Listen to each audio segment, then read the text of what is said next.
Hey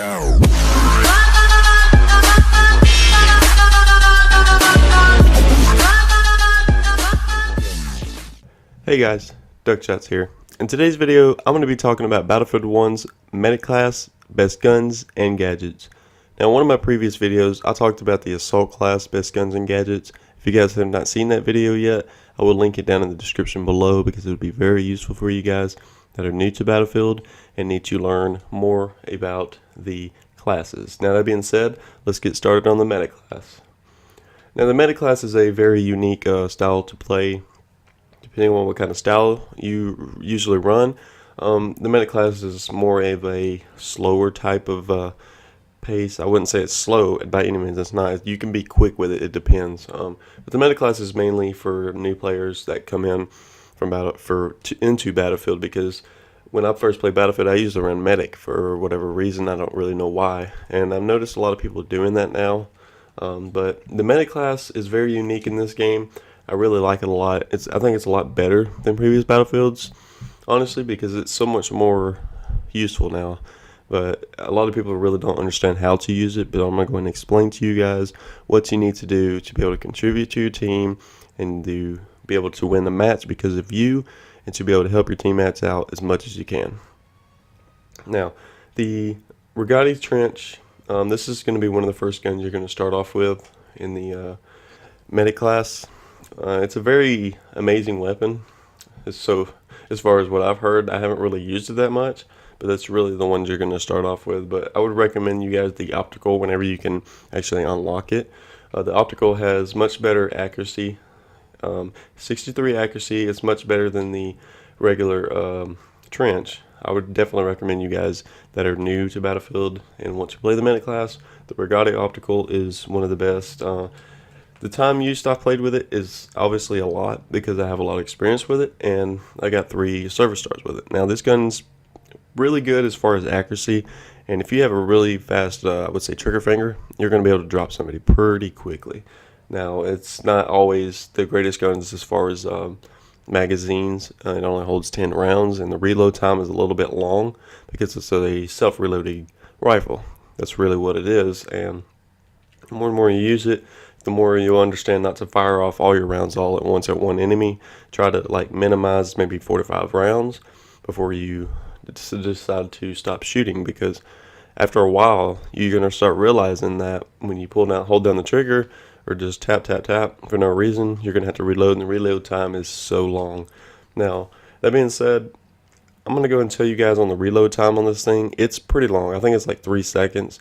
Now, the best thing for you to do at times, if you're going to decide to reload, just go ahead and empty your full clip, okay? Go ahead and empty your full clip, because when you do that, he reloads much faster instead of 1 bullet at a time, when you're not really using all your rounds. So I would definitely recommend that to you guys. Moving down the list, guys, the M1907s. They're pretty good in this game. I would recommend it to you guys because if you're more used to the Medic class than you were before, and if you want a better rifle and you want something that has more magazines and a little bit more accuracy, I would definitely recommend the M1907s. I prefer the sweeper most of the time because it's much more powerful and the damage is pretty much the same, but the accuracy is better. Okay, now you're running strictly iron sights, but it's pretty much a automatic gun. The fire rate's not very high; it's only 300, but it's really, really powerful to take out infantry.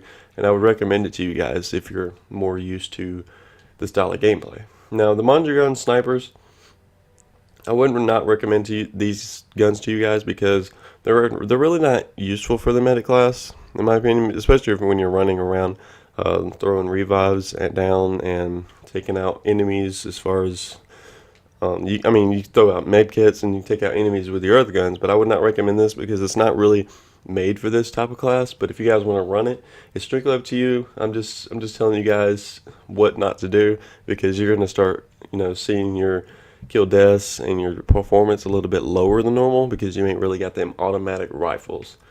Now, the auto-loading 835 factory, I think this weapon is more of a semi-automatic. It's semi-automatic, and I haven't really used these guns very often. But I wouldn't really recommend these classes to you guys, or these guns to you guys, because I really don't have a lot of experience with them yet, because it's really not what I do with the medic class. But like I said, these are the main guns that you want to focus on, you know, when at the beginning when you start using the medic class, because it's more of a play style to where if you're not really fast paced like the assault class, you can switch to a medic class and it's a little bit more slower, but it's not super slow. Okay, you gotta understand the differences between the classes, because it matters at the end of the day. It really matters on your play style. That's what it really comes down to. But it's really useful for your teammates, and people need to understand how to use this medic class, because I see a lot of people abusing the class a lot of the times because they just don't know how to use it.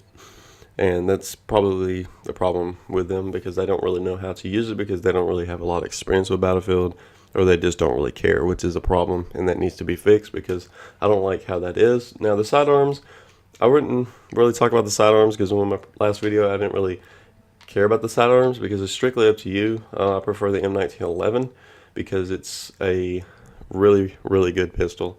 Now granted, you only get 8 ammunition with it, and it reloads a little slower than normal, but it's okay. It's got good damage, and it's going to shoot your enemies probably about 3 or 4 bullets, and they're going to drop dead, because that's usually how it works.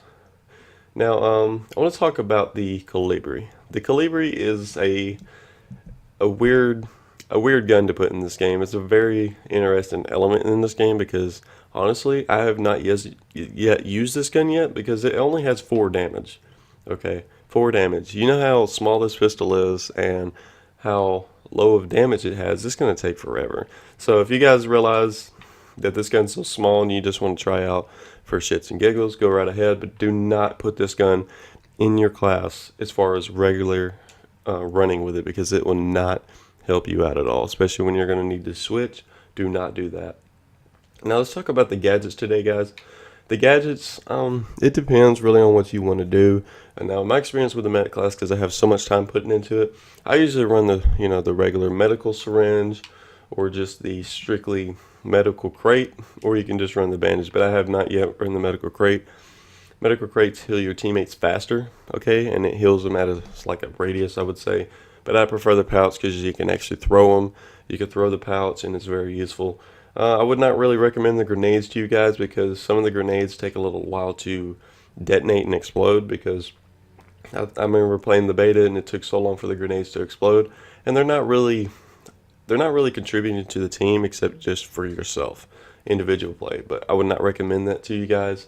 I would strictly run with the medical syringe and bandage pouch or crate. It's strictly up to you on which one you want to run. It really doesn't matter at the end of the day. Now the grenades, obviously it doesn't really matter. Like I said in my last video, I would run with it like anti-tank grenade. But with this class, it's really up to you. It really doesn't matter at the end of the day, because honestly, when you're running the medic class, you don't really have to worry about tanks, because, well, you're going to have to worry about them, but you can't counter them. But if you want to do a little bit of counter to the tanks, run the light anti-tank grenade. That's what I would run. That's what I run with my medic, because it's not only useful against infantry, it blows the shit out of infantry, okay, but if you see a tank and you know you're the medic class and you can't really do nothing with it, just grab the anti-tank grenade, throw it at them, and just see what you can do, because you never know, you might be able to kill them or anything like that. Now the melees, like I said before, it doesn't really matter. In my previous videos I didn't really care about the melees, because it's not really important, because it really doesn't matter at the end of the day.